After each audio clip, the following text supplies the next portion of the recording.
আমাদের দাউদকান্দি থানার একটি গ্রামের মধ্যে রয়েছে তাজমহলের আদলে তৈরি করা একটি অসাধারণ মসজিদ। মসজিদটি চকের পাশে হওয়ার কারণে দূর দূরান্ত থেকে দেখা যায় এবং এর ভিউটা খুবই অসাধারণ লাগে। কবরস্থানের মধ্যে একটি আম গাছ রয়েছে, আম গাছের মধ্যে অনেক আম ধরেছে, আমগুলো কেমন যেন আমাদের দিকে তাকিয়েছিল। ফেরার সময় দেখলাম এক লোক তেঁতুল ও বড়ুয়ের আচার বিক্রি করছে, কোনো তোয়াক্কা না করে নিয়ে নিলাম, বাচ্চাদের মতো এগুলো খেতে খেতে চলে আসলাম।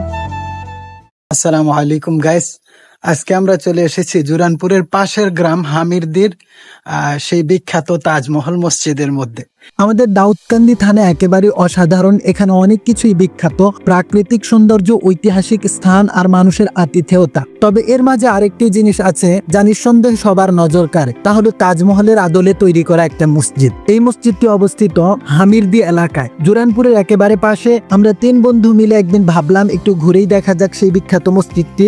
মসজিদটা দেখতে সত্যি অনেক সুন্দর, তবে সামনে যেহেতু অনেক গাছ, পুরোপুরি ভিউটা ধরা যাচ্ছে না। আর মসজিদের সামনেই মানুষ ভুট্টা শুকাচ্ছে, একটা গ্রামীণ জীবনের ছোঁয়া লাগছে যেন। আমরা আশপাশে ঘুরে দেখতে শুরু করলাম। এক পাশে একটি কবরস্থান, সেখানে একটি আম গাছে প্রচুর আম ধরেছে, আর অন্য পাশে দেখলাম কয়েকটি ফুল গাছ লাগানো, রীতিমতো একটা শান্তির জায়গা। আমরা একটু বসেও কাটালাম কিছু সময়, ছায়ায় বসে মনের মধ্যে একটা প্রশান্তি অনুভব করলাম। ফেরার সময় হঠাৎ চোখে পড়লো এক লোক আচার বিক্রি করছে, থেমে গেলাম, নিলাম তেঁতুল ও বড়ুয়ের আচার। হ্যাঁ জানি এগুলো সাধারণত বাচ্চারা খায়, কিন্তু আজকে খেতে এত মজা লাগলো যে কি আর বলবো। গরম গরম আচার খেতে খেতে আমরা রওনা দিলাম বাড়ির পথে। একটা ছোট্ট সফর, কিন্তু অনেক শান্তি, অনেক আনন্দ আর অনেক স্মৃতি নিয়ে ফিরে এলাম আমরা।